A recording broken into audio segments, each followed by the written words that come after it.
նախ փաստենք, որ այսօր այս պահին ազգային ժողովի դահլիճում նստած է թվով 18 քաղաքացիական պայմանագիր ներկայացնող կուսակցության պատգամավորներ, եւ իհարկե բերկրանքը շատ է պատասխանելու որոշ հայտարարություններին, բայց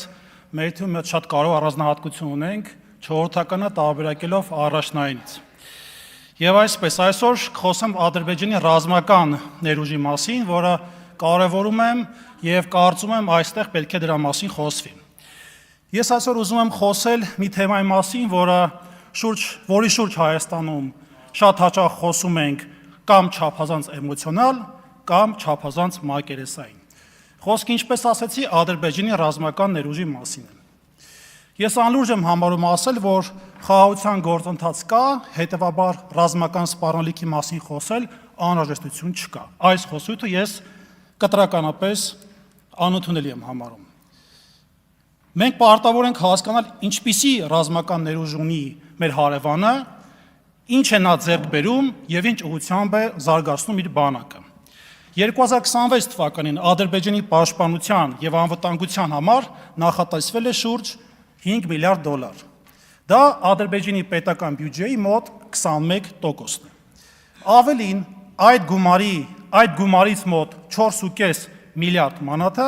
նախատեսված է կապիտալ ծախսերի, այսինքն հատուկ պաշտպանական ծրագրերի եւ արդեն նախատեսված պայմանագրերի ֆինանսավորման համար։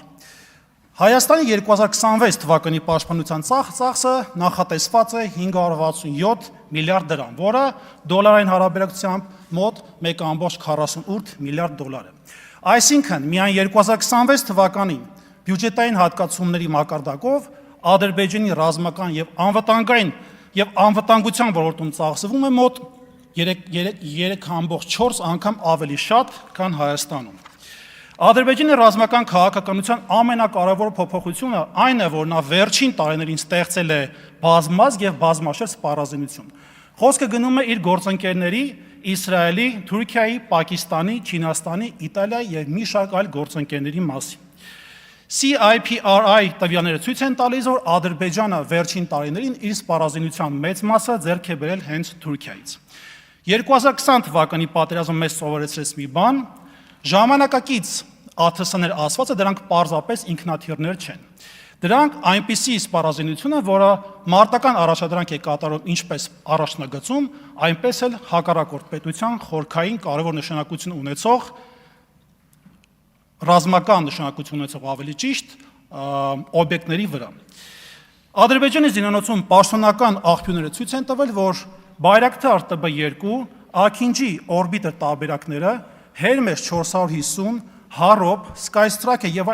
այլ անօդաչու թռչող սարքերը 2025 թվականին նաեւ Բաքվում ռազմական շքերթի ժամանակ արձանագրվել են Hero 120,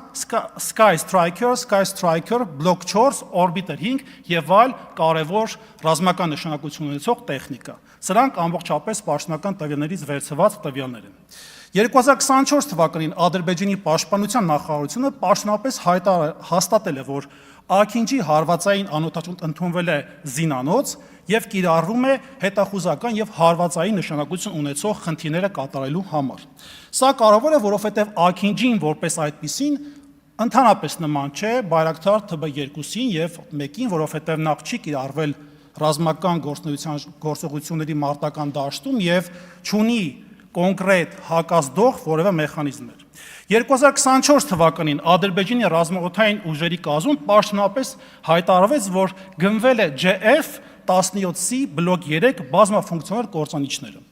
Ադրբեջանի նախագահի պաշտոնական կայքում հաստատում է, որ այդ ինքնաթիռներն արդեն ներառվել են Ադրբեջանի ռազմաօդային ուժերի զինանոցում եւ ունեն օդ-օդ եւ օդ-երկիր մարտական հնարավորություններ։ Ես այստեղ հատուկ ուշադրություն եմ դարձնում մեկ բանի։ Ես չեմ ուզում այստեղից հայտարարել, որ JF-17-երի որևէ կոնկրետ քանակ, քանի որ քանակը պաշտոնապես հրապարակային չէ։ Մենք պետք է տարբերակենք փաստը գնահատականից։ Այն փաստը այն է, որ JF-17 բլոկ 3 բազմաֆունկցիոնալ կործանիչները արդեն Ադրբեջանի սպառազինության մեջ են։ Սա իմ կարծիքով ամենալուրջ խնդիրներից մեկն է։ Ադրբեջանը ունի եւ ցուցադրել է LoRa, Extra, Polonez, Smerch, TRG 300, TRLG 230A եւ այլ հրթիռային համակարգեր։ 2025 թվականի պաշտոնական ռազմական շքերթի ժամանակ Ադրբեջանը նաև ցուցադրել է, ինչպես շեշտեցի նախորդ իմ հայտարարության մեջ այլ թվով այլ հրապարակումներից, նաև Predator, Hawk, Icebreaker եւ այլ համակարգեր։ Ադրբեջանի նախագահի պաշտոնական կայքում Լորայի համար հրապարակվել է ավելի քան 300 կիլոմետր առավելագույն հեռավորության ցուցանիշը։ Սա նշանակում է, որ այս համակարգերը թիրախային կիրառման եւ օգտագործման նշանակություն կունենան հետագայում եւ բնականաբար դրա համար հակազդող մեխանիզմներ են հարկավոր։ Ադրբեջանը ունի նաեւ բազմաշերտ հակաօդային պաշտպանություն։ Պաշտոնական հրապարակումներում եւ ռազմական շքերթում ցուցադրված տեխնիկաներից մասնավորապես S-300-ը, Բուկը, Օսան, S-125-ը, Բարակը եւ այլ համակարգեր։ Այսինքն Ադրբեջանը ոչ միայն փորձում է մեծացնել իր հարվածային կարողությունները, նա փորձում է պաշտպանել այն կարողությունները հակառակորդի օդային հարվածներից։ Հայաստանը նույնպես տարիներ Հայաստանի մասով կուզեմ մի փոքր նկատառում կատարել։ Հայաստանը վերջին տարիներին փոխում է իր ռազմական գնումների տրամաբանությունը, մենք գիտենք, որ զենք է ձեռք բերվել Հնդկաստանից, Ֆրանսիայից եւ մի շարք այլ գործընկեր երկրներից եւ փաստացի արձանագրում ենք նաեւ դիվերսիֆիկացիայի իրականությունը։ Սա դրական ուղղություն է, բայց պետք է հասկանալ, մեր վերազինման նպատակը չպետք է լինի Ադրբեջանի հետ քանակական մրցավազքը։ Մենք չենք կարող հաղթել նրան պարզապես փորձելով ունենալ ավելի շատ զենք կամ տանկ,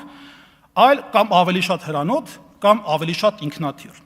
Ես այստեղ ուզում եմ արձանագրել մի շատ կարևոր հանգամանք։ Մեզ հաճախ ասում են Հայաստանը զենք է գնում։ Ես այդ ձևակերպումը բավարար չեմ համարում, հարցը պետք է լինի Հայաստանը բանակի համար է զենք գնում, թե կառուցում է պաշտպանական համակարգ, որովհետև 100 առանձին զենքը դեռ բանակ չէ։ Բանակը ընդհանուր առմամբ համակարգ է։ Ռադարն առանց հոպի բավարար չէ, հոպը առանց հետախուզության բավարար չէ, դրոնը առանց կապի բավարար չէ, հրետանին առանց թիրախավորման բավարար չէ, իսկ զինվորը առանց ապահովված լոգիստիկայի եւ հրամանատարական համակարգի չի կարող արդյունավետ պայքարել։ Ես չեմ ասում Ադրբեջանի 8.7 միլիարդ մանաթը ռազմական բյուջեն նշանակում է պատերազմը վաղը կամ այսօր կսկսի։ Ես ասում եմ, որ յուրաքանչյուր նոր զենք ինքնին պատերազմի սպառնալիք է։ 2026 թվականին Ադրբեջանի պաշտպանության եւ ազգային անվտանգության համար նախատեսվում է մոտ 8.7 միլիարդ մանաթ, իսկ Հայաստանի պաշտպանության բյուջեն մոտ 567.5 միլիարդ դրամ։ Ադրբեջանը շարունակում է զարգացնել անօդաչու համակարգերը, նոր կործանիչները, հեռահար հրթիռային համակարգերը, հրետանին, հոպը եւ ռազմարտունաբերության եւ ամենակարևորներից մեկը որը իր հերթին նաեւ նպաստում է Հայաստանի հանդեպ լուրջ մարտահրավերներ ստեղծելու առումով, դա օդուժն է։ Խաղաղությունը պահպանում է ոչ թե այն ժամանակ, երբ դու կամ որևէ մեկ այլ պնդում է, որ պատերազմ չենք ուզում։ Այն պահպանվում է, երբ կա հետևողական աշխատանք, ինչպես հասարակության, այնպես էլ ռազմարտունաբերության մեջ։ Ես հասկանում եմ, որ Հայաստանի Հանրապետության ֆինանսական հնարավորությունները բավարար չեն մրցելու Ադրբեջանի հետ, բայց կարծում եմ, որ մեզ ավելի քան անհրաժեշտ է տեղի ռազմարտունաբերության զարգացումը, որը հնարավորություն կտա Հայաստանին դիմագրավելու եւ ունենալու սեփական ռազմարտունաբերություն։